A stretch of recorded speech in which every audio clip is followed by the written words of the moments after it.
Well, hey there. You've stumbled upon the intersection of internet quandaries and psychological insight. Welcome to Veritas Views on AITA, where the quirks of the internet meet the expertise of Veritas Psychology Partners. Hey all, a rare video appearance from your host, Michael McBride, but an important one as a trigger warning, just to give you a heads up that this episode deals with domestic abuse.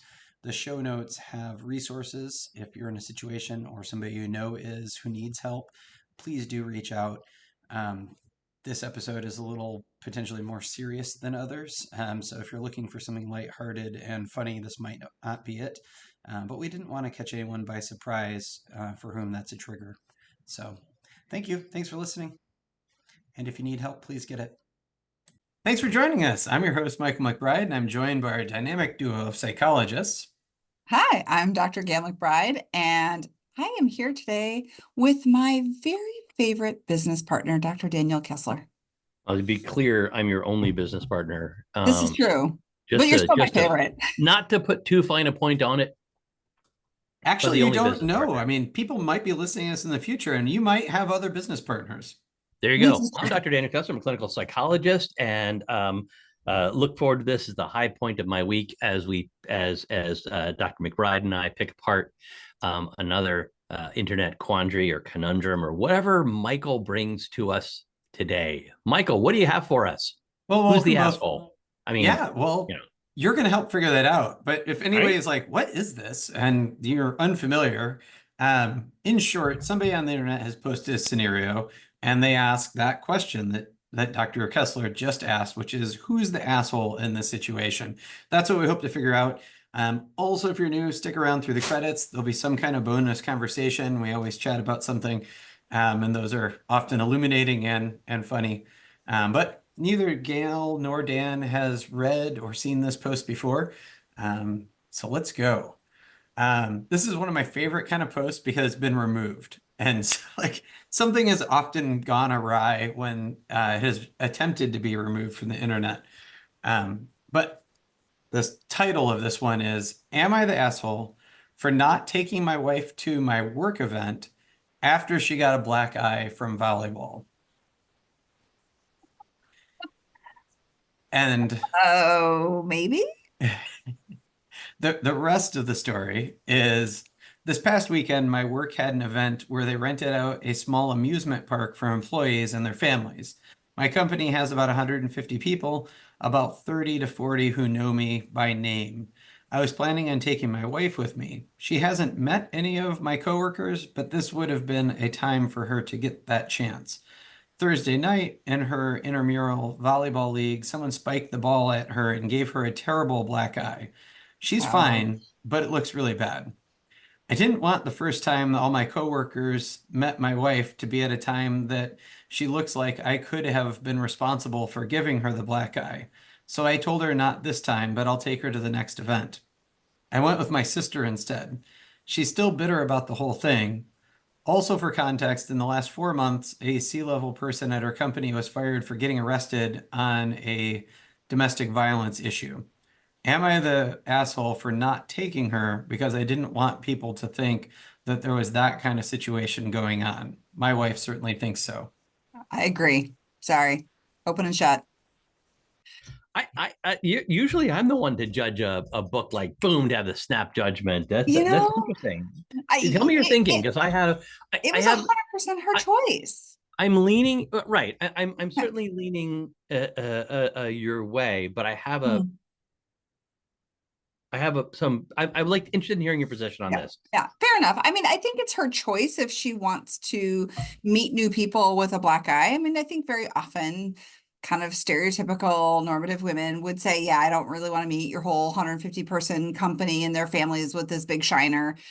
But honestly, I think it's her choice. If you are telling her that she shouldn't go because of how she looks, I think that makes you an asshole. If she says, I don't want to go and I don't want to present myself this way for the first time, I'll pass, then you support her choice. But to tell her she can't go, I think is tone deaf to her ability to choose and voice what she wants for herself, regardless of whether or not you're afraid that you're going to be perceived as something negative or something that you're not. I think a simple, hey, I play volleyball. This is as a result of that. Like, I don't know. I think he's being way too sensitive about this. I think I think you're right. And at this end, I also I like, I'm not completely unsympathetic to his anxiety as Fair. someone who is both anxious and male. Big And surprise. married. So and married. I get the fear. I do get that anxiety. You know, and when women are harmed by their partners, it's, you know, especially if they're in a really controlling relationship and a really awful relationship, you know, that, oh, I did, you know, the explanation is, it comes in, and I get his anxiety. I also think that, like, he didn't give her the black eye, but now he's being a bit controlling. Yeah. You know, Kind of like ironic. there's an irony there Yeah. that troubles me. Yeah. Like if she wants to go with a black eye, that's her business, and he shouldn't tell her what she should or shouldn't do Right. because of her appearance. I'm with you. I am very sympathetic to the optics of this. I just don't think the optics are helped by making this controlling decision for her. I Yeah. think the way Yeah. you share and tell the story among your colleagues and coworkers helps them understand that you are not just providing them a cover story, but a Right. real version of events. You know, you laugh, you know, it's a, you know, this was a hotly contended volleyball point, you know, my wife's a badass, like whatever it is. Those are Yeah. not the kinds of explanations that come up in interpersonally violent couples, right? You see the oh, I walked into a door, I fell downstairs. I don't think you see that lighthearted humor shared by both sides, which mitigates the perception, I believe, that he has committed interpersonal violence. And I yeah, I mean, it's you know, it's a sort of there's a reality that when a woman is harmed, when a woman is when there's a murder, there's always the assumption that it's the male partner, and there's good reason for that, because it usually is. Yeah. You know, and you know, domestic partner violence, and maybe we can put up the statistics on this, is far more common than we would ever like to think it is. It is a really it's I can see, I see his anxiety. I think that there will be people who will potentially jump to that conclusion, and but that's not, like, we shouldn't, like, women shouldn't hide away because they've been injured. Right. And he shouldn't ask her to hide away because she's been injured. You know, so I have a question. People get hurt. Would he have made the same, let's call it a request, let's soften it a little bit, Sure. if she had gone for the ball and fell, and instead of getting hit in the face with the ball resulting in a black eye, she fell and broke her arm, and now she's going to arrive with an arm and a cast? No. I don't think it would be the same. No. And yet the scenario of interpersonal violence could be the same. I mean, we know that broken bones happen in interpersonally violent relationships. Yeah. So what is it about the black eye that is so anxiety producing for him, even versus another very visible kind of injury? I mean, I think it you know, it is I think it's obviously more, to me, it's a more stereotypical domestic violence sort of injury. Yeah. The black eye. And so, again, I am really troubled by him telling her what to do. Yeah. And that's the bottom line. I don't think he's an asshole for having some anxiety. I think he's an asshole for telling her what to do, because I don't think men get to tell women what to do, especially when it's something that relates to their body. Right. And, you know, so let's talk about this anxiety for a moment. Anxiety is a really difficult emotion to kind of sit with. It, it really can be pretty all-consuming. Anxiety for me, I think we've talked about this before, is really based on the physical outcome of the worry, right? I have a cognitive experience in my head. I create a world or a situation where I start to think about something, which then results in the physiology of worry versus the physiology of anxiety versus a similar physiology when it comes to fear, right? And those get really mixed up. So he is worried and experiencing anxiety that his coworkers are going to think a thing that's bad, or that he could even lose his job, right? But that's not actually happening. The lion, as you say, is not at the mouth of the cave, right? That would be fear. If the lion's at the mouth of the cave, we're in trouble here. If you're about to get fired, we're in trouble. But this is just a confabulation or concoction in his head that doesn't reflect reality. It's not to diminish the feeling of worry in that moment. It's a very real feeling, but it's just that sometimes our feelings do not reflect reality. And I think in this case, because he is allowing us to assume that he and his wife have a nonviolent relationship, that then there is really, truly nothing to be fearful of here. Right. And that is such an important distinction.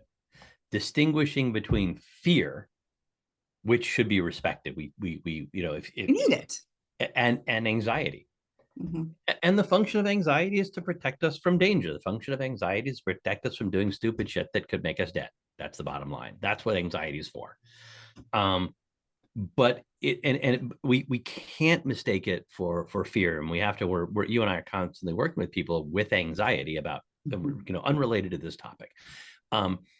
People with anxiety, and one of the things we're trying to do with them is differentiate, is this situation a fear situation, in which case we do want to change your behavior?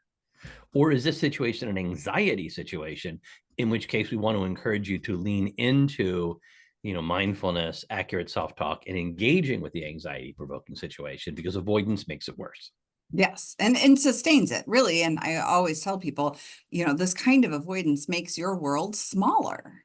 Right? You continue to eliminate things because it causes you anxiety. And that's not the solution. Like you said, the solution is to walk into it. I often talk about it more like judo, right? You don't want to use you don't want to combat energy. You want to use your enemy's energy against them. So you walk into anxiety so that you use that anxiety's energy against it. And we can start to sometimes even relabel this as excitement, right? Because physiologically, these start to look really similar in the body too. Not that I would say that he's excited to explain to his coworkers about his wife's black eye, but it might be excited to use a skill in a situation. Yeah, I mean, it's that agitation, that sympathetic, parasympathetic nervous system that I can never remember. Oh, which is excitatory. Okay. One's excitatory and one's calming. I've taught this in how many intro classes? In 25 introduction to psychology classes. I've mentioned it to hundreds of clients over 30 years. I cannot remember which is excitatory. Can I tell you? Someone out there, comment on whatever platform you're on if you know how. I will tell you.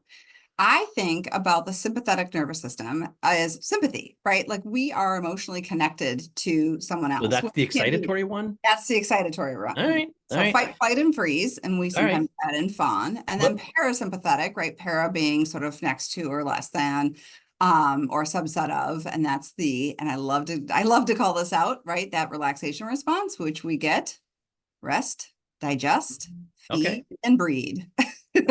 So those are the responses we tend to get when we're in a relaxed state of being. Not everyone has every one of those. But quite frankly, when you're in sympathetic nervous system functioning, you don't do very well at rest, digest, feed, and breathe. They tend to go pretty wonky. And if anyone's experienced anxiety, you know that detail. I remember all the way down that digestive system gets really jacked. I remember learning the sympathetic, which I now remember. Do it again. So I was taught this, the sympathetic nervous system being the 4 F's of behavior: freezing, fighting, fleeing, and sex. So for what it's worth. Perfect. Yeah. But back to I'm curious where you guys ultimately fall. So what is your declaration? All right, I'll go first. I'm going to call him, I'm going to give a soft asshole on this one. Oh, that sounds bad. am go on the asshole slider here. Again, God, that sounds really bad. That sounds just as bad. I have to tell you, that sounds really Okay, not on the meter of on the meter. problematic. Yes, thank I you. really fall over the middle line on this. I'm not going to go, wow, and bring down the hammer on this guy, but I do see his behavior as problematic and more asshole than not. And not even just sucks here, because he's really giving way to anxiety. He's being, as you said, controlling and telling his wife what to do, and he removed agency from her to be able to attend. Of insult to injury, I'm going to take my sister, and it's an amusement park. It's not like it's a stuffy down dinner. It was a fun day at a park. I want to know a bit more about his anxiety. I really do. And we don't know, and the post has been removed, as Michael has said. We don't know how much anxiety he has. We're kind of making an assumption here that this is anxiety driven. But I may even come down, like, I started out softer than where you are, and I think I may be harder than where you are now. Wow. I am really fairly troubled by his removal of her agency. I like regardless of how comfortable or uncomfortable he feels with this, he doesn't get to tell her what to do. Right. Period. And especially when it's something fun and enjoyable and that she's looked forward to and an opportunity. And no, I'm a bit firmer on the assholeness here. I'm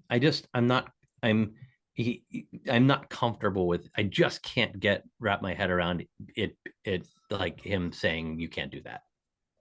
So Michael, what'd the internet say? I was going to say that this is part of why I chose this post. Was not only it was a very different scenario than a lot of the other ones we've talked about, but it was so one-sided on the internet.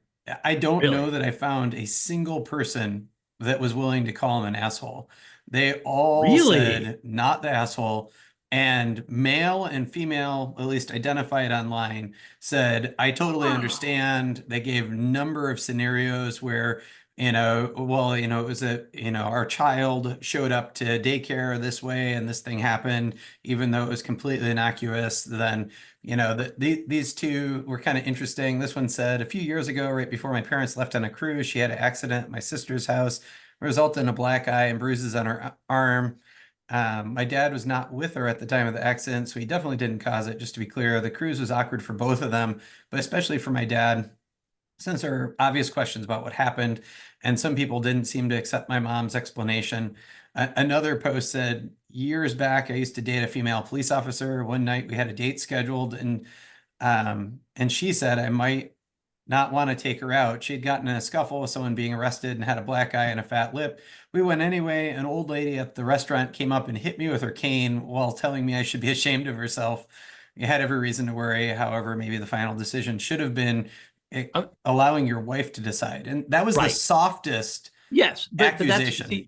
But the police officer one, though, that's fine, because she said to him, if you feel uncomfortable with not taking me, I'm okay not going out with you tonight if that makes you uncomfortable.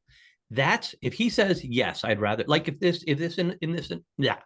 in this whole scenario, his wife had said, I look awful, I'd love to go to this thing, but if you feel uncomfortable taking me, like if you think people are going to look askance, if you think it's going to create questions, if you'd rather not, I'm totally fine with not going. Then he's not an asshole. Exactly. What makes him an asshole isn't that he didn't want her to go or felt uncomfortable with her going. What makes him an asshole is that he told her, you can't go because of what people might think or might react. Yes. So those scenarios that those people are giving are totally different. And I think about the times when, like, okay, full disclosure, I'm an old man. I think about those times when I've showed up to, like, pick up kids at daycare, and they're like, can we see your ID? I'm really sorry that we want to see your ID. Don't apologize to me. No. Ask for my ID. I want you to ask for my ID. I'm happy that you're asking for my ID. Like, you absolutely should be asking for my ID. I have no trouble with that, because we do know that there are people out there who are predators, or people out there who are violent to their partners. And I think it's like, sorry, I'm getting a little worked up, but like we should be double checking people. And if Fair. someone reports something and it gets investigated, it would suck. It would totally suck.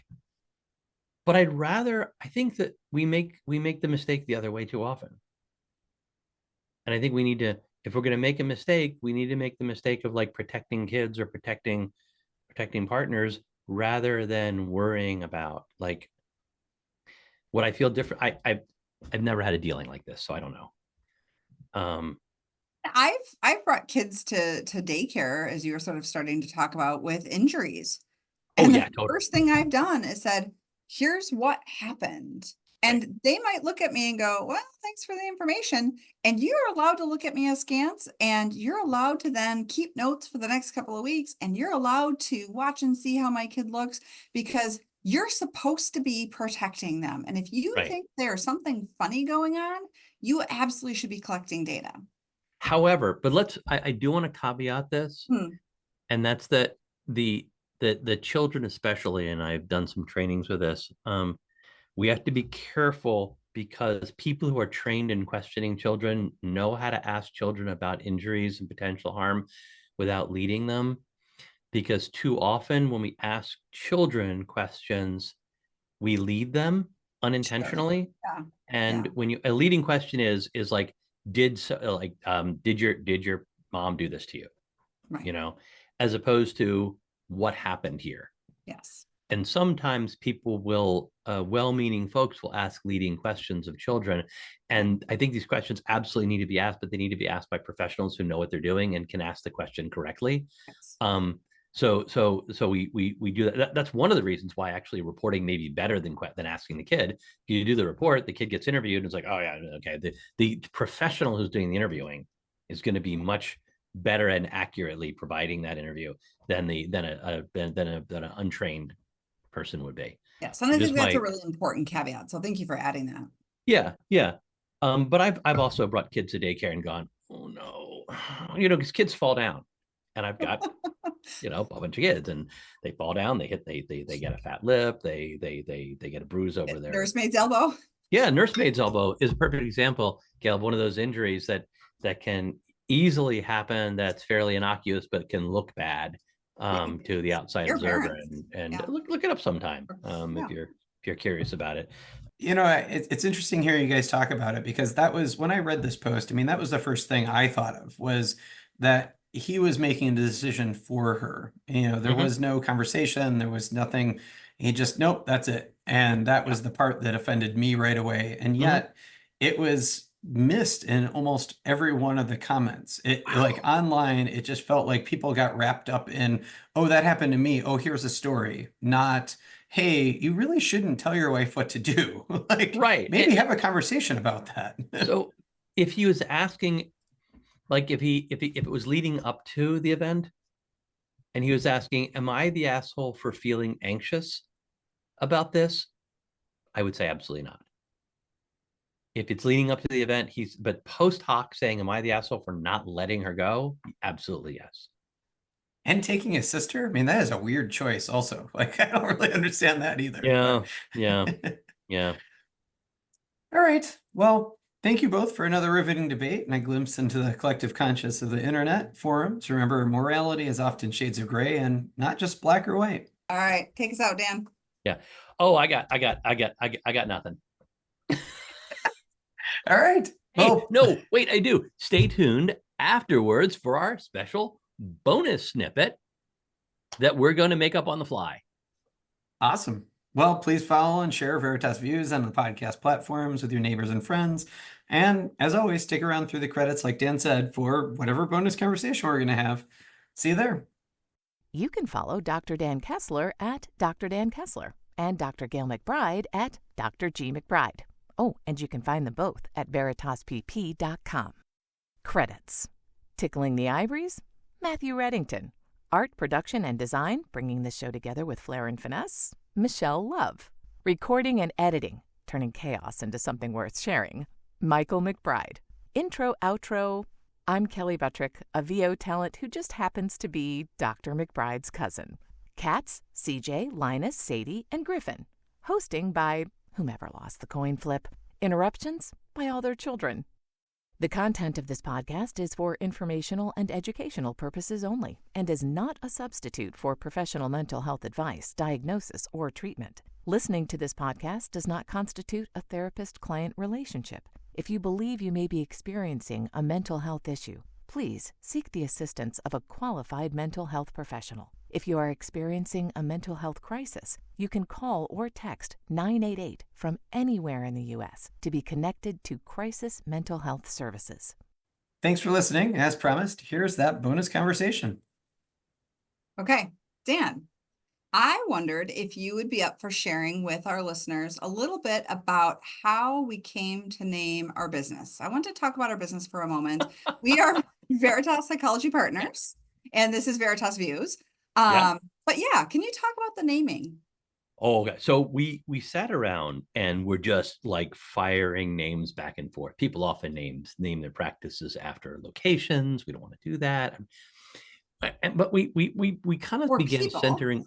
We began centering around the idea that therapy is around finding your own truth, finding the perspective that makes the most sense, that's most accurate. We work a lot with people with anxiety, and they don't have accurate thinking. We work a lot with, we're cognitive therapists, both of us, cognitive behavioral therapists. That means that we're starting with what is the rational thought, what is the irrational thought, and how can we find the truth, not the happy thought, but the truth to combat the negative thought that a person's having. So finding your truth, Veritas Psychology Partners. Does that jibe with your recollections, Gayle? Absolutely. Yeah. We tried so many different things on, and we didn't necessarily want it to be the, Kessler MacBride show necessarily. And we were really centered on the experience that the client would have with us. And this is something that we share in common, is that cognitive approach and really trying to help people develop more accurate thoughts, like you said, and Veritas meaning truth. Yeah. Right. It's just Latin for truth. We both have a forensic background, so I think we're a little bit, maybe a little bit nerdy that way. And Veritas really just felt like the right word. And so, that totally jives with my memory. Excellent. Well, thanks for tuning in. Tune in again next week for a whole nother Am I the Asshole debate.